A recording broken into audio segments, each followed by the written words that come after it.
종합제 TV 시청자 여러분 안녕하십니까. 2018년 12월 3일 오후 5시입니다. 법은 왜 존재하느냐 하면은 한국 사람들한테 물어보면 정의를 구현한다 이렇게 대답할 것입니다. 그러나 정의를 구현하는 것은 법의 1차적 목적이 아닙니다. 정의를 구현하는 것은 매우 지난한 일입니다. 정의라는 것은 그렇게 쉽게 정의될 수도 없고, 정의를 구현하는 일은 어떤 면에서는 철학적이고 종교적인 일이 됩니다. 법의 1차적 목적은 공동체를 유지하는 것입니다. 법이 있어야 공동체가 유지됩니다. 미국이 좋은 예입니다. 미국은 인종이 다릅니다. 종교도 다릅니다. 말도 다릅니다. 그런데 어떻게 미 합중국 USA, United States of America가 유지됩니까? 법이 있기 때문입니다. 법이 이해관계를 조정하고 이해관계에 충돌이 있을 때 심판을 합니다. 법은 공동체를 유지하기 위해서 존재하는 것입니다. 특히 대한민국에 있어서 법이 그렇습니다. 대한민국에서 법은 정의를 구현하는 면도 있겠지만은 법 행사를 공정하게 함으로써 불평, 불만을 가진 사람들을 줄이고 그리하여 법을 집행하는 국가를 믿게 만드는 공신력을 갖게 만드는 역할을 합니다.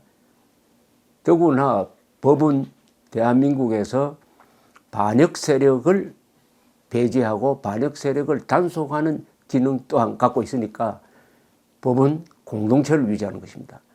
내부적으로는 공평하게 적용을 해가지고 불만자가 없도록 하고 바깥으로는 자유의 적에 대해서는 단호하게 법 집행을 해야 되는 것입니다. 그리하여 법이 공동체를 유지하게 됩니다. 선진국이냐 아니면 후진국이냐를 가르는 그 유일한 기준은 법입니다. 법치가 정착된 나라는 예외 없이 민주주의가 꽃을 피웠습니다. 지금 문재인 정권 들어서고 나서 한국의 법치가 도전을 받고 있습니다. 어떤 도전을 받고 있느냐. 법을 집행하는 기관, 경찰, 검찰, 공무원들 그리고 사법부가 문재인 정권의 영향 아래 들어간 이후로는 법을 편파적으로 적용하고 있습니다. 법을 편파적으로 적용하는데 그것은 무슨 말이냐. 집권 세력과 집권 세력을 지지하는 사람이나 조직에 대해서는 법을 느슨하게 적용하고 따뜻하게 적용하고 문재인 정권을 지지하지 않는 반대 세력에 대해서는 법을 가혹하게 적용하고 무리하게 적용합니다. 특히 북한 노동당 정권과 싸우는 일에 종사했던 국정원, 기무사 에 대해서는 또는 국가보훈처 등에 대해서는 법을 가혹하게 적용을 해가지고 반공을 범죄시하는 게 아니냐 하는 느낌을 겁니다. 반공 자유민주주의 체제로 가야 하는 나라가 법 집행을 통해서 반공을 범죄시하면은 그런 공동체는 망하게 됩니다. 왜냐하면 피와 분별력이 뒤죽박죽이 되는 거죠. 법이 피와 분별력을 잃어버리면 망하게 됩니다. 법 집행을 할 때 공동체의 적에 대해서 유리하게 하고 공동체를 지키는 사람에게 불리하게 법을 적용하면 그런 나라는 붕괴되어 버립니다. 자체 붕괴되어 버립니다. 그러면 이런 식으로 왜 문재인 정권이 법을 편파적으로 적용하느냐. 말로는 정의를 구현한다면서 정의의 기본인 공정성이 결여된 법 집행을 왜 하느냐 하면은 문재인 정권이 가지고 있는 이념이죠. 이념, 가치관이죠. 그 가치관은 민중민주주의 또는 계급투쟁론적 가치관으로 보면 됩니다. 계급투쟁론적 가치관을 가지면은 공동체를 통합하는 쪽보다는 공동체를 분열시킵니다. 즉 가진 자와 못 가진 자로 대치시킵니다. 그리고 법을 존중하지 않습니다. 법은 가진 자가 착취하기 위해서 무대로 이용하는 것이 법이다. 이렇게 되는 거죠. 국법을 존중하지 않습니다. 법을 공정한 수단으로 보지 않습니다. 그런 사람들이 집권하니까 법을 자기 편의 이익을 지키는 자기들의 이념을 구현하는 수단으로 사용을 하고 있습니다. 법은 사실에 맞춰야 됩니다. 맞아야 됩니다. 그리고 공정하게 집행되어야 하고 법리에 맞아야 합니다. 이 원칙이 다 무너지고 있습니다. 그런데 이런 사태가 올 것을 예견한 문서가 하나 있어요.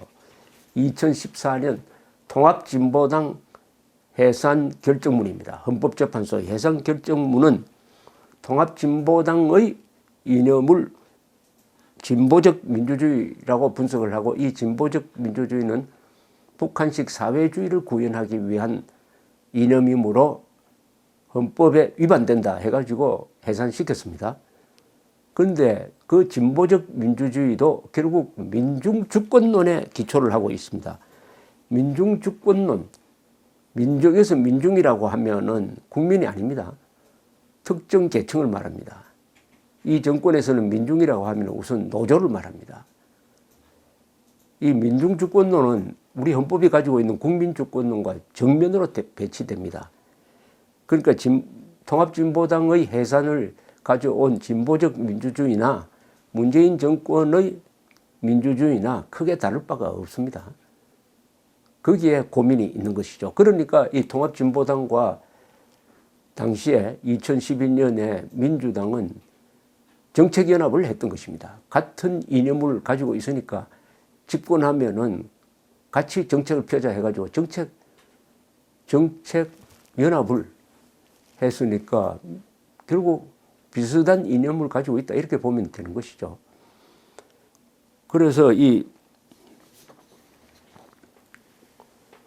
통합진보당 해산 결정문이 중요한 겁니다. 통합 해산 결정문에 보면은 이런 대목이 있습니다.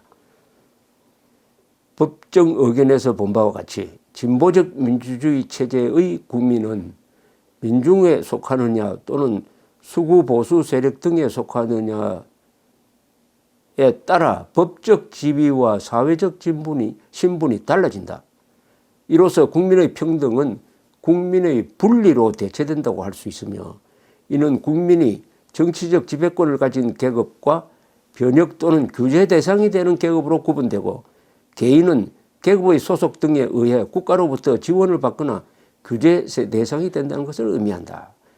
즉 진보적 민주주의자들이 집권을 하면 이런 세상을 만든다는 겁니다. 국민은 민중에 속하느냐 또는 수구 보수 세력에 속하느냐에 따라 법적 지위와 사회적 신분이 달라진다. 바로 지금 그렇게 되고 있습니다. 내가 노동자에 속하느냐 아니면 보수 세력에 속하느냐에 따라서 법집행기관으로부터 대우를 달리 받습니다. 어떻게 달리 받느냐? 바로 어느 중소기업체 임원을 폭행한 민노총 노조원들은 민중에 속하니까 경찰이 폭행 현장에 가서 구경만 했습니다. 제대로 수사를 하지 않았어요. 그럼 여기에 속하지 않고 수구 보수 세력에 속하는 사람에 대해서 법 집행은 어떻게 하고 있느냐? 그것은 전직 국정원장이 지금 원세훈, 남재준, 이병호, 이병기 네 사람이 구속된 것이 답을 주고 있습니다. 이로써 국민의 평등은 국민의 분리로 대체된다. 국민의 평등은 없어지고 국민의 분리, 국민을 양쪽으로 나눠버린다. 국민을 이간질시킨다. 분리한다 이 말이죠. 이는 국민이 정치적 지배권을 가진 계급과 변혁 또는 규제 대상이 되는 계급으로 구분된다. 무서운 이야기입니다. 이제 대한민국에는 정치적 지배권을 가진 이른바 민중계급과 조사 대상이 되고 수사 대상이 되고 적폐 대상이 되는 보수 세력으로 나눠지고 있다. 이 계급이 어느 계급에 소속하느냐에 따라서 국가로부터 지원을 받을 수도 있고 국가로부터 수사 대상이 될 수도 있다. 이런 세상이 되고 있다. 는 것을 2014년 통합진보당 해산 결정문이 예언을 했습니다. 예언을. 한 걸음 더 나가서 이렇게 이야기합니다. 진보적 민주주의 체제에서는 그럼 지금 문재인 정권의 이 체제가 진보적 민주주의 체제라고 할 수 있느냐? 저는 70, 80%는 비슷하다고 생각합니다. 통합진보당의 주의 주장이나 행적과 지금 더불어민주당의 행태가 70, 80%는 비슷하다고 생각하고 이념적으로도 비슷하니까 정책연합을 했던 것입니다. 2012년에. 이 통합진보당 해산 결정문에서는 또 이런 예언적 이야기가 나옵니다. 진보적 민주주의 체제에서는 자본주의 체제의 변혁, 진보적 민주주의 체제의 안정적 구축과 사회주의 체제의 준비를 위하여 민주주의 실현이라는 명목으로 수구 보수 세력 등의 정치적 표현의 자유, 선거의 자유 등 일정한 기본권이 제한된다. 진보적 민주주의 체제에 반대 저항하거나 자유민주주의의 정치경제 구조를 관철 지지하는 정당이나 시민단체도 반민주적 정치 세력으로 규제될 수 있어 복수 정당제와 정당의 자유도 무의미해지고 나아가 권력 분립도 형해화된다. 지금 이런 일이 한국에서 벌어지고 있지 않습니까? 자유민주주의, 반공자유민주주의를 주장을 하는 정당이나 단체는 반민주자, 독재다, 반민족이다 이렇게 규탄의 대상이 되고 그 자유가 제한되고 나중에 빼앗길 수도 있다. 이렇게 되면 복수정당제가 있어도 의미가 없다. 왜냐? 언론의 자유, 선거의 자유가 제약된다. 이렇게 되면 권력 분립도 형해화한다. 상권 분립이 형해화, 껍데기만 남게 된다. 왜냐? 언론의 자유, 야당의 견제가 있어야 상권 분립이 유지되는데 그것이 약화되면 상권 분립도 즉 사법부가 대통령의 부하처럼 행동하게 된다. 이렇게 2014년 헌법재판소의 통합진보당 해산 결정문이 예언적인 글을 남겼다. 이 점을 먼저 말씀드립니다. 지금 대한민국은 이런 기로에 서 있습니다. 헌법의 힘으로 자유를 지킬 수 있나? 한국의 이념은 헌법입니다. 국민의 이념은 헌법인데 문재인 정권의 이념은 헌법과 정반대입니다. 촛불혁명이 지금 진행 중인데 문제는 그 혁명이 한반도 공산화 전략의 핵심인 민족, 민주주의, 민족 해방 민주주의,